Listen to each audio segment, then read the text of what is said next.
Les deuxièmes foulées clissonnaises ont encore remporté un vif succès côté athlètes, puisque le parcours proposé par le club de triathlon de Clisson a apporté toutes les spécificités attendues des coureurs.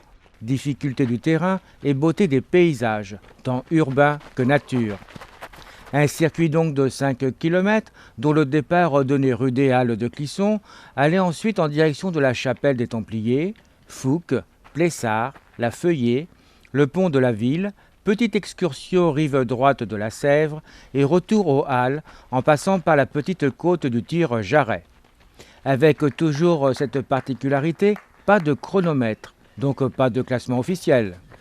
Et une première, un aquathlon. 1 km de natation dans une eau à 12 degrés, départ pont de la Vallée, demi-tour au niveau de Plessard, associé à 5 km de course à pied.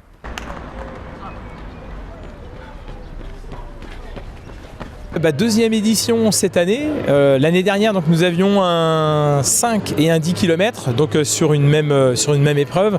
Et là, cette année, donc, on rajoute un aquathlon. Donc, en fait, le tri-club clissonnais cette année est parti sur une course donc, de 5 km uniquement féminine. Ensuite, nous avons proposé un 10 km mixte.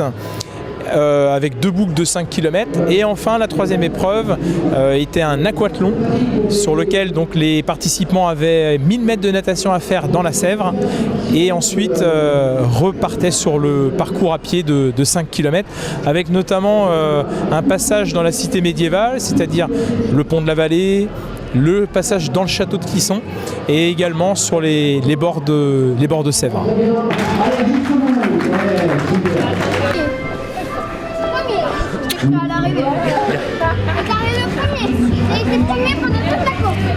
Avec une première, l'aquathlon. Donc nous sommes club de triathlon, ça va être notre 6e saison et ça faisait un moment en fait qu'on voulait mettre en place une épreuve enchaînée et c'est vrai que dans l'organisation, le fait d'être 30 licenciés, ce qui est un petit club, c'est assez lourd de charge de proposer une épreuve comme celle-ci. Donc l'aquathlon pour nous paraissait le plus simple au niveau de l'organisation d'événements sportifs sur épreuve enchaînée. Malgré l'absence de classement, une course appréciée des athlètes. Voilà, tout à fait. C'est vrai que par rapport à l'aquathlon notamment, l'épreuve s'est adressée sur 80% de triathlètes licenciés dans des clubs. Après, c'est venu se greffer justement des gens qui, avec un certificat de 500 mètres de nage, pouvaient accéder à la course, notamment en eau libre, avec le port de la combinaison obligatoire et avec un bonnet. Parce que c'est vrai que ça reste une activité en eau libre. Peut-être que ça demande une certaine expérience de la natation et c'est vrai que ça ne s'adresse pas forcément à tout public. Le fait de proposer une épreuve à allure libre, c'est-à-dire sans chronométrage, sans classement, ni récompense, permet justement d'ouvrir en tout cas l'activité à bon nombre d'athlètes débutants comme confirmés. Une course libre non chronométrée qui n'est donc pas un handicap. Alors justement, moi j'ai posé la question à différents triathlètes et en fait non, parce que je pense que ça enlève déjà dans un premier temps la pression, ça permet de partir tranquillement sur l'épreuve et puis en termes de résultats, la plupart des athlètes m'ont bien dit qu'ils avaient quasiment la même envie, le même engouement et je dirais la même force en tout cas que si c'était une épreuve chronométrée.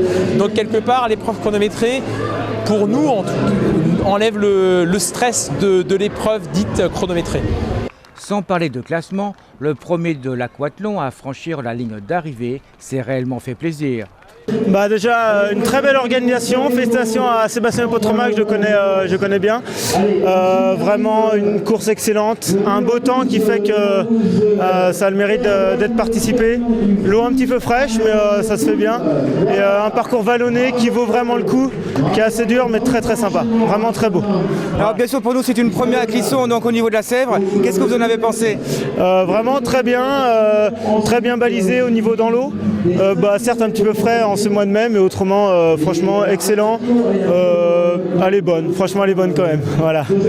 Et qu'est-ce que vous avez préféré au niveau technique de toute la course? C'est du fait que je viens du triathlon, c'est vraiment l'enchaînement de la natation et de la course à pied.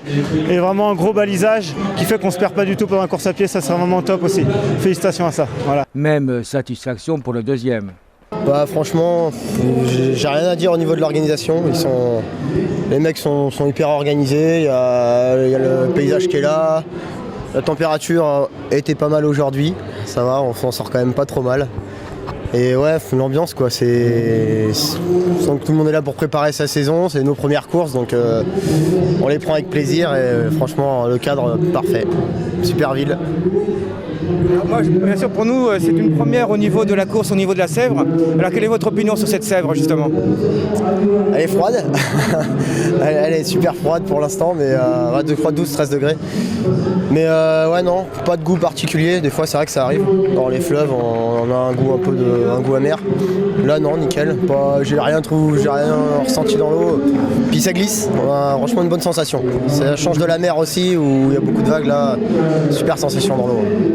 On a l'impression des fois qu'elle n'était pas assez profonde.